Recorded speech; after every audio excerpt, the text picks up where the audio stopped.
상주 FM 93.9MHz 오늘의 상주 소식입니다.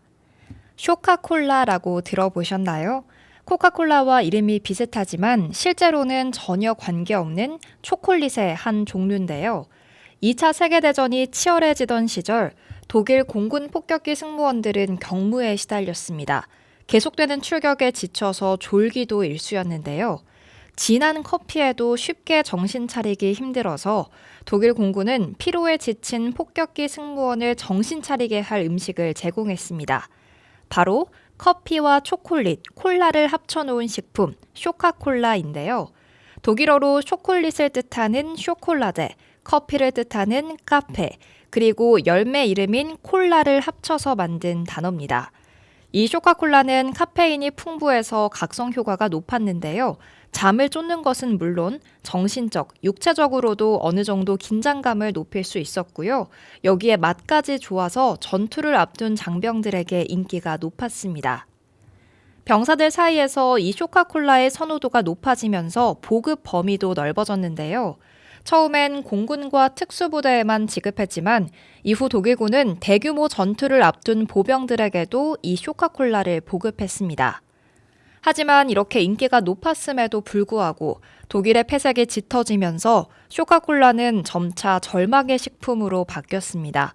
최후의 항전을 벌여야 할 때 마지막으로 이 쇼카콜라를 지급했기 때문인데요. 그래서 결국엔 쇼카콜라 지급은 곧 패배가 뻔한 대규모 전투가 시작된다는 의미로 받아들여졌습니다. 요즘에도 쇼카콜라는 판매되고 있습니다. 하지만 과거 군나병의 카페인 함유량보다는 훨씬 낮은 한 통의 아메리카노 투샷을 먹는 것과 비슷한 양의 카페인을 함유하고 있는데요. 그래도 카페인에 민감한 분들은 조심해야겠죠. 독일군의 전투 식량이었던 이 쇼카콜라가 궁금하신 분들은 온라인으로 주문해서 한번 드셔보시는 것도 좋을 것 같습니다. 그럼 오늘의 상주 소식 전해드립니다. 전해드리는 모든 내용은 상주방송의 보도자료를 인용했음을 알려드립니다. 첫 번째 소식입니다. 상주시 소상공인연합회가 상주시 소상공인 상권의 활성화를 위해 2023년 상주시 소상공인 한마음축제를 9월 3일 왕산 역사공원에서 개최합니다. 올해 처음 개최하는 이번 소상공인 한마음축제는 9월 3일 오전 11시부터 오후 9시까지 진행되며 소상공인의 날 기념식 및 소상공인 가요제, 경품 행사, 플리마켓, 유소년 씨름대회 등 다양한 행사가 진행되는데요.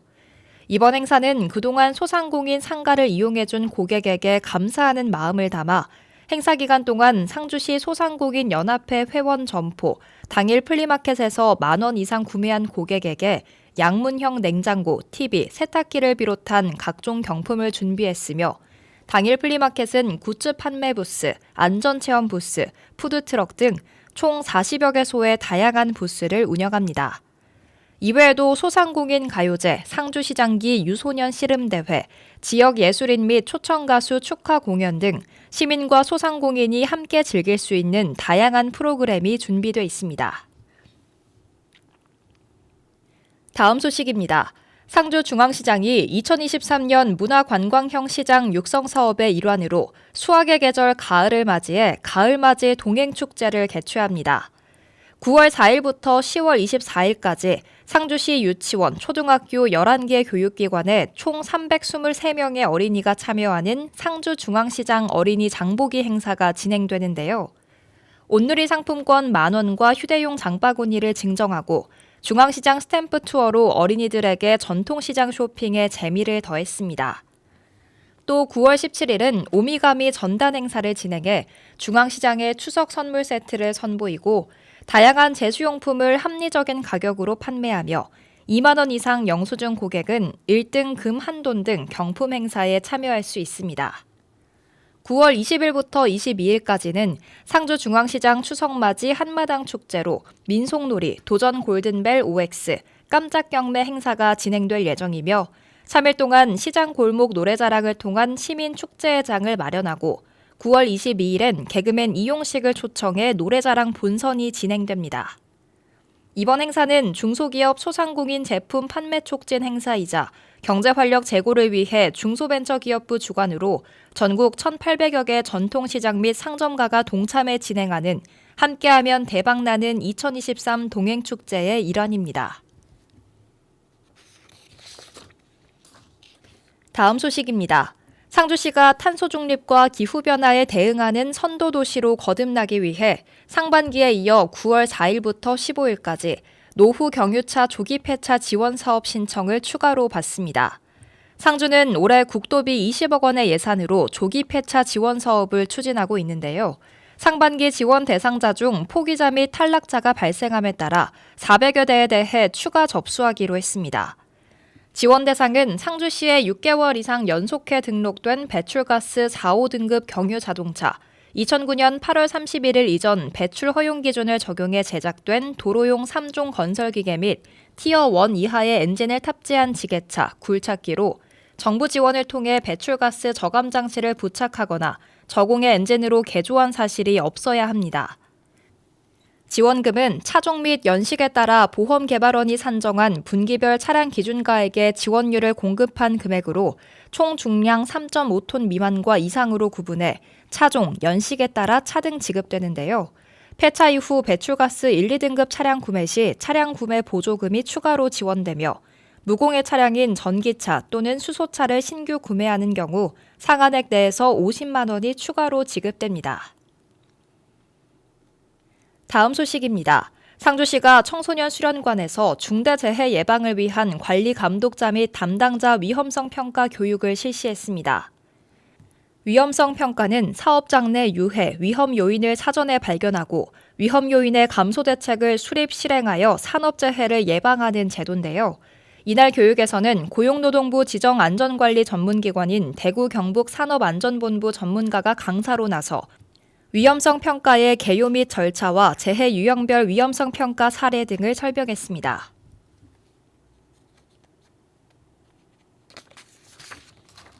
다음 소식입니다. 상주시 화서면 중화농협 본점에서 포도 생산자 단체 대표, 행정, 전문가 등 40여 명이 모여 상주 포도 유통 경쟁력 강화를 위한 회의를 개최했습니다. 상주는 포도 주산지로 특히 중화 지역은 해발 280m 이상 고랭지로 일조량이 많고 일교차가 커 전국 최고의 당도와 특유의 향이 풍부한 고품질 포도 생산에 최적지인데요. 현재 포도 재배 면적은 1997헥타르며 매년 수출국과 수출량이 늘어 2022년 기준 17개국에 736톤, 수출액 151억 원으로 경북 1위의 수출 실적을 기록해 그 우수성을 인정받고 있습니다. 하지만 이러한 명성에도 지난해 샤인머스켓의 전국적인 생산량 급증과 이른 추석 특수를 노린 저품위 농산물이 유통돼 소비가 위축됐고 11월에 본격적인 수확기를 맞은 상주 고랭지 포도는 소비 위축에 따른 가격 하락으로 이어져 농가들의 고통이 매우 컸는데요. 이러한 분위기 속에 봄부터 산지에서는 포도 재배 기술 교육을 강화하고 착과량을 줄이고 적기 수확을 통한 품질에 대한 신뢰도 제고를 위해 총력을 다하고 있습니다. 이번 회의는 상호소통과 협력을 기반으로 생산자가 강해지는 법을 주제로 농식품 산지 유통연구원 안재경 원장이 강의를 했으며 주요 내용으로는 농가 조직화를 통한 농업인 스스로의 주인의식 함양, 민관협력 거버넌스 구축, 생산자 중심의 유통기반 구축 등이 제시됐습니다. 이어 향토지적재산본부 김영민 본부장의 강의를 통해 전통산업 지적재산권의 이해 및 지리적 표시 단체 표장, 지역 전통산업 경쟁력 제고 방안, 타 지자체의 성공 사례 등을 소개하는 교육을 진행했는데요. 이날 교육에서 여러 생산자 단체 대표들은 봄부터 착과량을 줄이고 수확기 당도 관리, 출하기 품위 관리 등을 위해 노력하고 있다며 기본에 충실한 농사를 지어 소비자의 신뢰를 지속적으로 확보할 수 있도록 소속 회원 관리에 철저를 기할 것이라고 했습니다. 또한 상주시에서도 올 초부터 상주 주요 농산물 경쟁력 강화를 위한 추진 계획을 수립하고 실천하기 위해 농가를 대상으로 재배 기술 교육의 기회를 늘리고 있으며 상주시 농특산물 공동 브랜드 명실상주의 철저한 관리를 위해 9월부터 품질관리단을 운영할 계획입니다.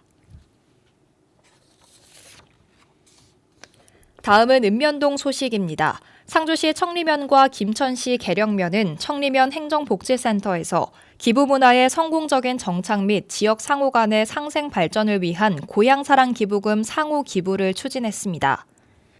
이날 행사를 위해 김천시 계령면에서는 임동환 계령면장을 포함한 직원들이 청리면 행정복지센터를 방문했고, 청리면과 계령면 직원들은 서로의 지자체의 상호 기부를 실천하고 고향사랑 기부제의 활성화를 위해 노력했는데요.